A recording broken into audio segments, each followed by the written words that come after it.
항상 감사드립니다. 작가 도널드 코겐이라고 하는 분은 기독교인의 삶에 대해서 나는 영원으로 향한 길을 가는 순례자이다 라고 글을 썼습니다. 그러나 세상에서는 나그네로서 인생을 살아가고 있다. 나는 하나님의 형상으로 지음을 받았으나 그 형상에 손상을 입었으므로 어떻게 묵상해야 하는지, 어떻게 예배해야 하는지, 어떻게 생각해야 하는지를 나는 하나님이 나를 누구로 만드신 그 모습을 회복하여야 한다. 그러니 배워야 한다. 이 길이 곧 하나님 정하신 평강의 길이로라 라고 썼습니다. 히틀러 시대의 독일의 신학자 디트리히 본호퍼라고 하는 목사는 제자가 되기 위한 대가, The Cost of Discipleship 이라고 하는 책에서 은혜는 값을 지불하지 않고 거저 받는 것이지만 결코 값싼 것은 아닌 것이다. 충격적인 말을 했습니다. 도전적인 말을 했습니다.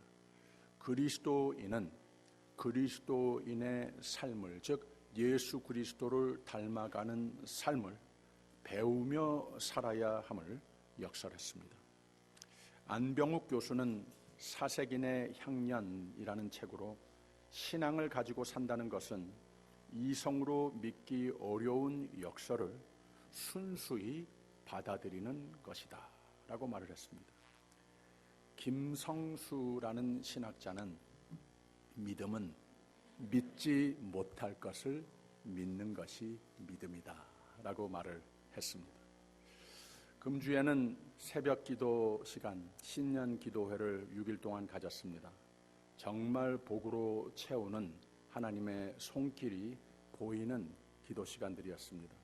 하나님께서 우리에게 주시는 복을 값지게 여기며 또 우리가 이 세상 사는 가운데에 믿기 쉽지 않은 하나님의 놀라운 은혜, 생명의 삶을 차지할 뿐만 아니라 우리 모두가 실천으로 옮기기 쉽지 않은 예수님의 부탁을 이 세상에 더욱 하나님께서 우리에게 채우시는 복, 그리고 우리를 통하여 많은 이들에게 채울 복의 근원, 복음의 전령의 삶을 다짐하는 이런 시간이 됐습니다.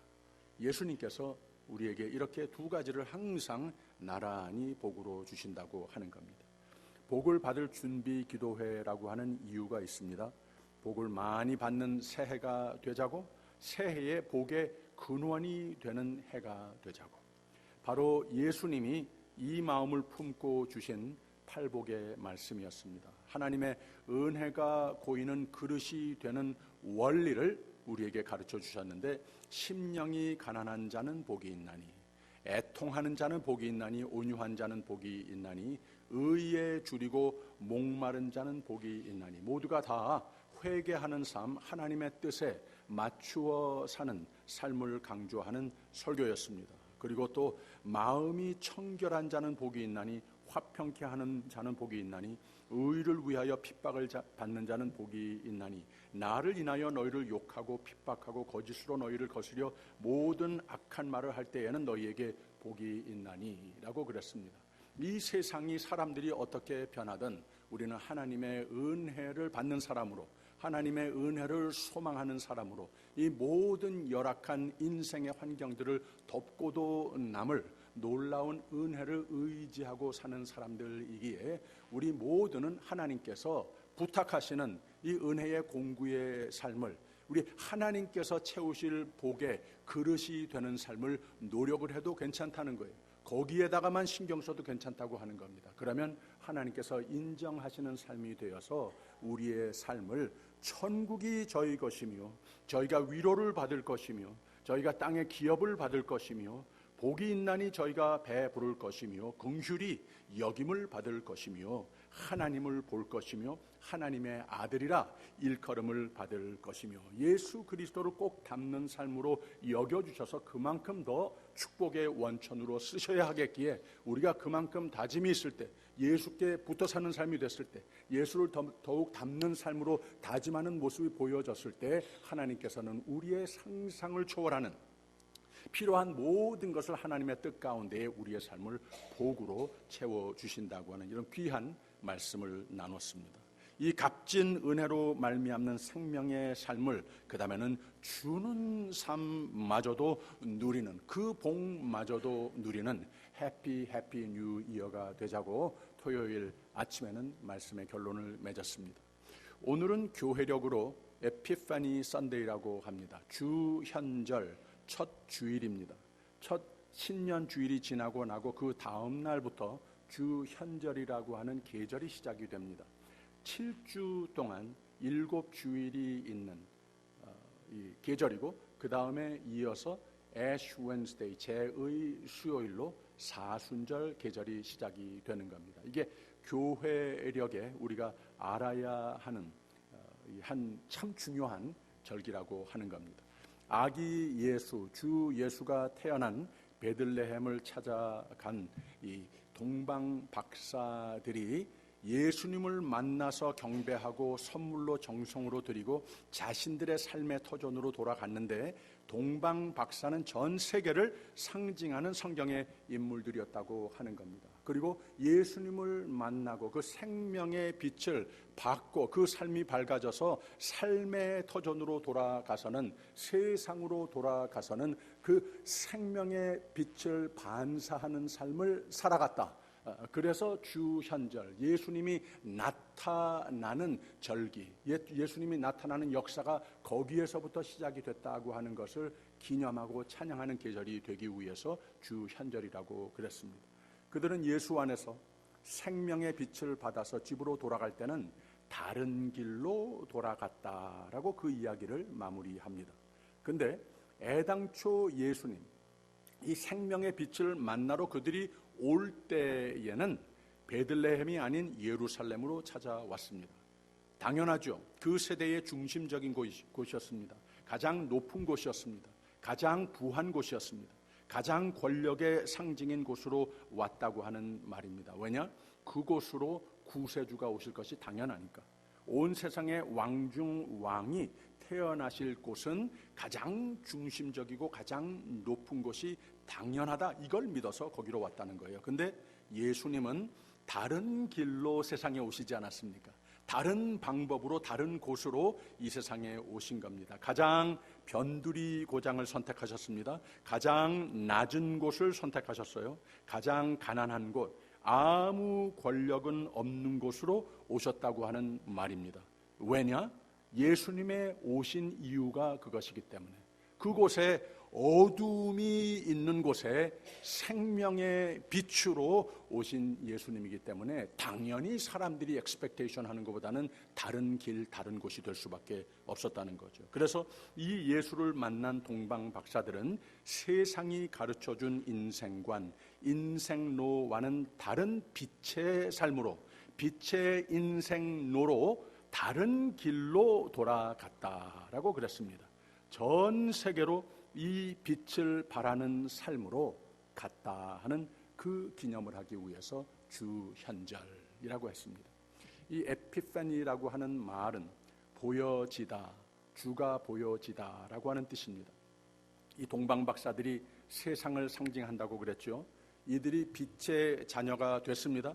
그들의 삶도 생명의 빛으로 에워싼 새 삶이 됐고, 영원한 빛 천국을 소망하며 사는 다른 길의 삶이 됐지만, 그들이 온 세상의 구세주의 생명의 빛을 소개하는 삶이 됐다고 하는 말입니다.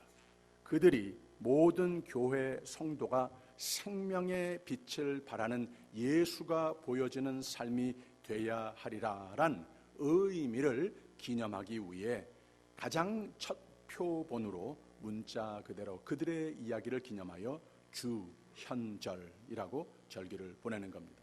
쉽게 말하면 성탄절에 우리에게 생명의 빛으로 오신 메리 크리스마스를 지낸 교회와 성도는 이제 우리가 만난 생명의 선물 예수 그리스도를 전하는 삶이, 나타내는 삶이 돼야 한다고 하는 말입니다. 생명의 빛을 비치는 삶이 돼야 한다고 하는 의미를 지닌 계절이 에피파니 계절입니다. 그래서 신년 작심 기도, 축복 기도회를 위해 금주 줄곧 주신 말씀은 이 팔복의 말씀이었습니다. 또 예수님은 생명의 삶이 되라고 팔복 말씀을 하시자마자 주현절적 말씀을 권면하신 겁니다. 그것이 바로 오늘 말씀의 내용입니다. 우리가 너희는 세상의 빛이라 거기서부터 봤습니다마는 13절부터 보면은 너희는 세상의 소금이니 소금이 만일 그 맛을 잃으면 무엇으로 짜게 하리요? 후에는 아무 쓸데없어 다만 밖에 버리워 사람에게 밟힐 뿐이니라. 너희는 세상의 빛이라 산 위에 있는 동네가 숨기우지 못할 것이요. 그랬습니다. 내가 내게 축복한 이 생명의 삶을 삶의 터전으로 돌아가 또 세상 땅끝까지 이 빛을 전하는 삶, 은혜를 끼치는 삶을 이제는 예수를 보여주고 선물하는 삶을 살아라 부탁하는 의미로 예수님은 설교하신 겁니다. 이게 주현절적인 삶입니다. 이게 예수를 보여주는 삶입니다. 아까 말씀드린 대로 그리스도인 했으면은 예수 그리스도를 닮은 사람들이라고 하는 뜻입니다. 우리가 나 자신을 나는 크리스찬입니다 소개를 한다면 그 이름에 따라서 내가 다른 사람들이 보고 역시 닮았구나 이렇게 일컬음을 받는 사람이 돼야 한다는 거예요. 예수가 빛이신데 빛을 발하고 빛을 비추는 삶이 돼야지 예수님 사람은 됐는데 빛의 자녀는 됐는데 어둠 속에 자꾸 찾아가 살아도 안 되는 것이고 빛의 자녀가 된 우리가 어둠을 끼치는 삶이 돼서는 더욱 안 되는 겁니다. 우선 이 세상의 소금이니 잠깐 언급합니다. 철학을 말하던 헬라인들은 소금을 theon이라고 별명을 붙여줬습니다. 성스러운 것이라고 하는 뜻입니다. godly, 하나님과 닮았다 하는 이런 뜻이 theon입니다. 그들이 믿었던 것은 해가 온 우주의 가장 성스러운 것 중에 하나이다 믿었습니다. 또 바다가 온 세상에 가장 귀한 것 중에 하나다. 가장 성스러운 것 중에 하나다. 이렇게 믿었습니다. 그런데 이 해가 바닷물을 쬐서 물이 다 증발한 다음에 남는 것이 소금 아닙니까? 그래서 가장 성스러운 해와 바다가 합쳐서 남는 것이 소금이라면 소금이 더욱 성스러운 것이다. 이렇게 믿었다는 거예요. 또 실용주의 로마인들은 소금보다 더 일상생활에 필수품은 없다 그랬습니다. 오늘도 그 영향이 큰 문화권에 우리 모두 살고 있습니다. 소금보다 더 일상생활에 필수품은 없다. 우리 모두 다 압니다. 그래서 예수님께서 너희는 세상의 소금이라 부르셨을 때는 굉장히 너희는 나에게 귀한 존재이다. 이렇게 부르시는 겁니다. 너희는 세상의 소금이니. 역사관상 무언가 기독교인이 소금다운 역할을 잘 감당해 냈길래 예수님께서 그 세대의 신실한 종들을 너희는 소금이니 부르셨을 때 내가 소금과 같이 살아야지. 이런 세대가 있었기에 복음 전파가 오늘까지 계속된 겁니다. 만약에 기독교 역사에 소금다운 요소가 더 적었었더라면 또는 없었더라면 옛날에 기독교 운동은 이미 식어버렸을 겁니다. 지금 우리가 이렇게 예수를 믿고 예배를 드린다고 하는 건 저절로 된 것 아닙니다. 우리의 믿음의 선배들이 이 소금의 역할을 잘 감당해 주었기 때문에 아닐까 생각이 됩니다. 소금에서 배우는 지혜라고 하는 글을 이제는 하나님 품으로 가셨지만 예전에 동양선교교회를 섬기시던 임동선 목사님이 쓰신 글입니다. 예수님은 우리에게 소금과 같은 사람이 되라고 말씀하셨다. 소금을 묵상하면서 지혜를 배운다. 소금은 말이 없다. 소금은 소리가 없다. 소금은 침묵한다. 소금은 냄새도 없다, 화려하지도 않다. 그러나 소금은 없어서는 안 될 필수품이다. 생명과 같다. 소금의 아름다움은 지나치지 않음에 있다. 소박함에 있다. 검소함에 있다. 친근함에 있다. 소금은 모든 사람의 곁에 있고 모든 사람의 가까이 있다. 소금은 부족하지도 않고 지나치지도 않은 적절한 균형에서 최고의 맛을 낸다. 소금은 너무 많이 들어가면 짜다. 또한 너무 적게 들어가면 싱겁다. 소금은 남을 변화시킨다. 세상을 변화시킨다. 소금은 음식에 들어가서 음식을 더욱 맛있게 변화시킨다. 썩어가는 것을 썩지 않도록 방부제 역할도 해준다. 소금은 신성하다. 하나님께 드리는 소제에 소금을 쳤다. 소금은 언약의 말씀을 상징한다. 생명을 공급하는 가장 소중한 것들 속에 소금이 담겨 있다. 눈물에 소금이 담겨 있고, 땀에 소금이 담겨 있고, 피에 소금이 담겨 있다. 그러므로 소금은 생명이라 해도 좋다. 소금은 자신을 위해 존재하지 않는다. 소금은 남을 위해 존재한다. 그리스도인은 맛이 있는 사람, 멋이 있는 사람이 되어야 한다.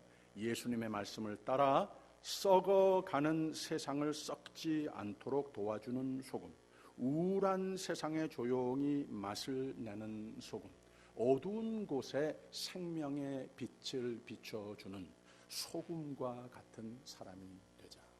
참 좋은 글이죠. 그러면 소금이라고 불러주셨는데, 소금이 되어야 하겠는데 내가 무엇을 해야 되겠는가? 하나님의 귀한 존재라고 그랬고, 하나님의 사랑의 대상, 언약의 대상을 믿고 깨달았으면 이것의 통로가 되는 삶이 되라고 부탁하시는 말씀인데, 예수님이 나의 생명에 죽어야만 하는 나에게 소금이 돼 주셔서 나를 정결케 해 주셨으면, 너희는 세상의 소금이니 하실 때는 소금의 귀중성, 기능을 생각해서 이제는 내가 이 죽어가는 병들어가는 세상에 소금이 되라, 내가 가는 곳마다 정결성을 이루는 자가 되라 하시는 겁니다. 그리스도인이, 하나님의 교회가 세상 속에 있지만 세상에 속해 있는 것은 아니라고 하는 이 표현을 하는 말씀들이 성경에는 있습니다. 대표적인 말씀이 예수님의 기도문 속에 있습니다. 내가 세상에 속하지 아니함 같이 저희도 세상에 속하지 아니하였삼나이다 라고 그랬습니다. 이게 다 무슨 말입니까? 세상에 교회는 많은데, 그리스도인은 많은데, 목사도 많은데, 재직도 많은데, 말 잘하고 많은 것을 알고 할 줄도 아는데, 소금의 맛을 잃어버린 채 세상의 청결성의 모본, 익sem플이 되지는 못하고 오히려 사회에 병들어가는, 쇠퇴되어가는, 타락되어가는 안 믿는 사람과 다름없이 교회 안에서도 바깥에서도 오히려 변화됐다는 교인이란 사람 모습 속에서 더 많이 그렇지 않은 모습들이 보여진다고 하는 겁니다. 건강한 교회, 건강한 신앙은 많이 아는 것이 아니고 한두 가지만 알아도 그것을 잘 삶으로 옮겨보는 데에서 있는 겁니다. 이게 주현절적인 삶입니다. 이게 예수를 보여주는 삶입니다. 너희는 세상의 소금이니, 너희는 세상의 빛이니, 예수님께서 부탁하시는 바입니다. 소금이, 주님이 우리를 이렇게 불러주셨다고, 대단한 칭찬이라고 그랬죠. 너희는 나에게 굉장히 중요하고 귀한 존재이다. 무엇보다도 주님과 같은, 소금 같은 성분으로 같은 기능을 발휘함으로 주님과 같은 영예에 동참할 수 있다고. 너희는 세상의 소금이니 축복하실 작정을 하시고 부르시는 이름이라고 하는 말입니다. 너희는 세상의 빛이니 같은 뜻입니다. 너희는 세상의 빛이라. 산 위에 있는 동네가 숨기우지 못할 것이요 사람이 등불을 켜서 말 아래 두지 아니하고 등경 위에 두나니 이러므로 집안 모든 사람에게 비치느니라. 이같이 너희 빛을 사람 앞에 비치게 하여 저희로 너희 착한 행실을 보고 하늘에 계신 너희 아버지께 영광을 돌리게 하라 그랬습니다. 예수님은 내가 세상에 있는 동안에 세상의 빛이로라 자신을 빛으로 소개하셨습니다. 그래서 너희는 세상의 빛이라. 역시 대단한 칭찬이고 영광이고 너희는 나에게 매우 중요한 존재이다. 그래서 구원한 거다. 이런 말씀을 하시는 거예요. 우리 주님은 자신이 빛이라 하셨기 때문에 주님의 빛이 우리의 삶을 비춰야 우리의 삶이 밝습니다. 긍정적으로 살게 됩니다. 희망적으로 살게 됩니다. 평안을 누리고 세상이 알지 못하는 힘과 용기를 가지고 살게 됩니다. 또 우리를 너희는 세상의 소금이라 빛이라 부르셨을 때에는 작은 그리스도가 되라. 주현절적인 삶을 살아다오 부탁하시는 말씀이라고 하는 거예요. 그래서 우리가 이 세상 사는 가운데에 밝은 빛을 비추는 삶이 돼 주어라. 긍정적으로 가장 비관적이고 가장 절망적인 사람을 만나고 그곳에 내가 들어가면 내가 들어갔기 때문에 그곳은 밝아져야 하는 것이다. 그렇게 할 수 있는 것이다. 긍정적으로 희망적으로 평안을 용기를 힘을 불어넣어주는 삶이 되라고. 그래서 내가 너를 구원한 것이라고. 그래서 내가 너희의 삶의 생명의 빛을 비추는 것이라고 이렇게 부탁을 하시는 겁니다. 어떻게 빛이 될 수 있는가? 오늘 우리가 교동문 말씀 나눈 것과 같습니다. 사랑은 오래 참고 사랑은 온유하며 투기하는 자가 되지 아니하며 사랑은 자랑하지 아니하며 교만하지 아니하며 무례히 행치 아니하며 자기의 유익을 굳지 아니하며 성내지 아니하며 악한 것을 생각지 아니하며 불의를 기뻐하지 아니하며 진리와 함께 기뻐하고 모든 것을 참으며 모든 것을 믿으며 모든 것을 바라며 모든 것을 견디느니라. 사랑은 언제까지든지 떨어지지 아니하나. 그런즉 믿음, 소망, 사랑 이 세 가지는 항상 있을 것인데 그 중에 제일은 사랑이라 라고 그랬습니다. 또 묵도할 때에 드린 예배의 부름의 말씀, 나는 포도나무요 너희는 가지니 저가 내 안에 내가 저 안에 있으면 이 사람은 과실을 많이 맺나니 라고 그랬습니다. 예수께 붙어 사는 삶, 예수께서 나에게 베푸신 사랑을 항상 마음속 깊이 감사로 감격으로 채우는 삶이 되어서 그 사랑의 빛을 반사하는 삶을 살아야 한다고 하는 겁니다. 예수께 가까이 붙어 동행하는 삶이 돼야 하는 것. 그럼 이런 영광의 열매가 맺혀지게 된다는 거예요. 오직 그리스도인만이 거듭난 사람만이 이 빛을 알 수 있는 것이고 빛이 될 수 있는 겁니다. 교회를 다니는 사람이 빛을 발하는 사람이 될 수 없습니다. 성경을 많이 아는 사람이 저절로 빛이 되는 삶이 되는 것 아닙니다. 거듭난 그리스도인이 돼야 합니다. 우리가 믿음으로써 하나님 앞에 내 삶을 회개하고 매일매일 순간순간마다 주께 더욱더 가까이 주께 더욱더 붙어 사는 사람이 그 빛을 알고 반사하는 삶이 된다고 하는 말입니다. 그래서 나의 마음과 삶을 활짝 열고 나의 마음과 삶의 구석구석에 어두움이 주님의 빛으로 환하게 따뜻하게 비추는 삶이 돼야만 비로소 우리는 은혜를 체험하고 하나님의 은혜의 공구로서의 능력을 소유하는 사람이 되는 줄 믿으시기를 바랍니다. 베드로가 그런 사람 아니었습니까? 은과 금은 내게 없거니와 내게 있는 것으로 내게 주노니 곧 나사렛 예수 이름으로 걸으라.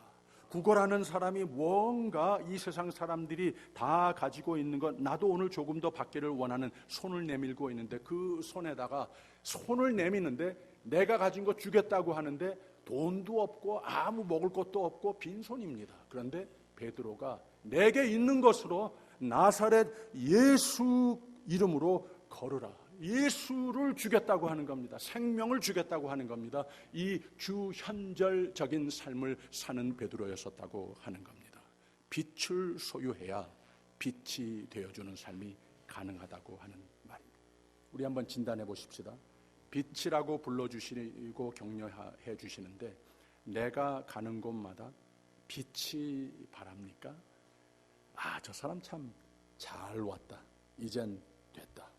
이렇게 생각을 합니까? 환해집니까? 혼란이 있던 곳에 안전과 화평이 옵니까? 미움과 질투가 있던 곳에 화평과 사랑이 생깁니까? 갈팡질팡 갈 길을 잃은 자에게 그가 나를 알고 있기 때문에 그 길에 희망이 있고 보람이 있고 그 길을 밝혀주는 사람이 됐습니까? 실망, 낙심 이런 것들 위에 어둠이 있는 곳에 환한 등불이 되어줍니까?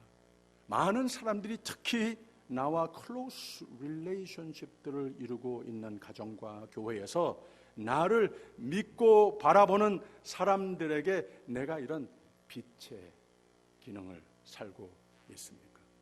이런 진단을 우리는 종종 해봐야 합니다. 영국의 19세기 후기에 빅토리아 여왕이 있었습니다. 친한 친구가 하나 있었는데 세인 앤드루의 이 총독, 이 툴럭 이 총독의 부인 이 툴럭 여사가 가까운 친구였다고 합니다. 빅토리아 여왕의 남편 알버트가 죽었습니다. 거의 동시에 이 툴럭이라고 하는 여인의 남편도 죽었습니다. 어느 하루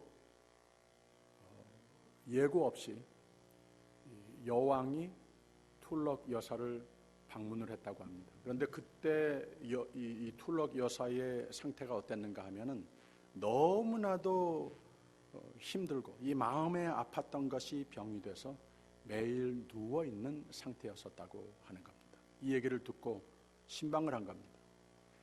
여왕이 찾아왔다고 해서 급히 일어나서 큰 절을 하려고 하는데 빅토리아 여왕이 내 사랑하는 툴럭 여사요, 그냥 누워 계세요. 난 오늘 여왕으로 오지 않았습니다. 그저 남편 잃은 한 여인으로서 그 같은 아픔을 겪고 있는 또 한 불쌍한 여인을 찾아온 것 뿐이요 라고 위로를 해줬다는 거예요. 툴럭 여사가 몸이 거뜬해지더라고 하는 얘기입니다. 바로 이것, 하나님이 우리에게 베푸신 긍휼의 성격입니다. 바로 이게 빛이 된 삶입니다. 바로 이것이 예수가 보여지는 삶입니다. 멀리 계신 온 우주의 창조자로서 예수님은 오신 것이 아니에요. 사람으로 나의 특이한 경험, 감정, 아픔을 아시고 남이 보지 못하고 알아주지도 아니하려고 하는 그것을 치유하려고 그 다른 길로 예수께서는 나에게 오셨습니다. 그리고 우리도 다른 길을 선택하여 예수가 가신 길, 예수가 내 삶에 오신 길, 예수님께서 가장 높은 곳, 가장 많은 곳 이런 곳이 아니고 가장 어두워진 곳에 찾아오셔서 내가 오늘 이 생명의 삶을 찬송하며 살고 있다고 하는 것을 기억하면서 나도 주현절적인 삶을 살아주기를 부탁하시는 계절이 곧 주현절 계절입니다. 이게 예수를 보여주고 선물하는 삶이 되는 겁니다. 아들이 죽은 어느 어머니가 석가모니를 찾아갔답니다. 내 아들 좀 살려주십시오 부탁했더니 석가모니가 대답을 합니다. 죽은 아들을 살려달라고 동네에 나가서 사람들 붙잡고 물어보아라. 사람이 죽으면 다시 살아날 수 있는 것인가? 그 어머니가 길가에 나가서 이 사람 저 사람 붙들고 물어봅니다. 다 이구동성으로 다시 죽은 사람이 살아날 수 있습니까? 질문에 아닙니다. 살아날 수 없습니다. 그 어머니가 석가모니에게 다시 돌아와서 그대로 보고합니다. 이에 석가모니가 대답하기를 생로병사 했다는 거예요. 사람이 태어나면 늙게 되는 것이고, 늙으면 병나는 것이고, 병나면 앓다가 죽는 것이다. 이게 인생이라네. 이 세상의 철학들에 또 많은 종교의 위로가 인생의 고와 죽음에 대한 최선의 대답할 수 있는 것이 고작 이것뿐입니다. 근데 성경은 인류 역사 속에 사람이 죽으면 다시 살아날 수 있습니까? 같은 질문을 가지고 찾아갈 또 한 분을 소개하고 있는데, 예수님은 같은 질문에 생로병사활 대답을 하시는 예수님이시라고 하는 거예요. 내가 곧 길이요 진리요 생명이니라. 이는 나를 믿는 자마다 영생을 얻게 하려 하심이니라. 하나님이 세상을 이처럼 사랑하사 독생자를 주셨으니 이는 저를 믿는 자마다 멸망치 않고 영생을 얻게 하려 하심이니라 했습니다. 하나님이 아들을 세상에 보내신 것은 세상을 심판하려 하심이 아니요 저로 말미암아 세상이 구원을 받게 하려 하심이라. 이게 주현절적인 예수 그리스도의 표본의 모습이시고, 당연히 그리고 예수를 생명을 긍정을 선물하는 삶, 우리 모두에게 부탁하시는 그 삶의 내용이 되는 겁니다. 너무 좋지 않습니까? 이런 빛과 소금, 생명의 선물, 긍정의 메시지를 선물하는 삶이 됐으면 하나님이 축복하시는 삶이 되시는 줄을 믿으시길 바랍니다. 이 축복이 저와 여러분의 한 주간과 주현절 계절, 또 주님을 만나는 날까지의 가정과 교회와 사회의 삶 속에 충만하시기를 간절히 축원합니다.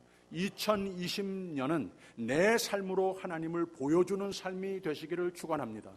2020년은 내 삶으로 생명과 긍정을 선물하는 삶이 되십시다. 그런 삶은 하나님이 빼놓아 축복하시는 줄을 믿으시기를 바랍니다. 기도하겠습니다. 빛이신 하나님, 생명이신 하나님, 우리를 구원과 소망으로 생명으로 비춰주시니 감사합니다. 빛으로 부르시니 믿음과 소망과 사랑의 등잔으로 모두에게 밝음과 웃음의 원천이 되어주는 삶이 이제 되게 하여 주시옵소서. 예수님 이름으로 기도하옵나이다.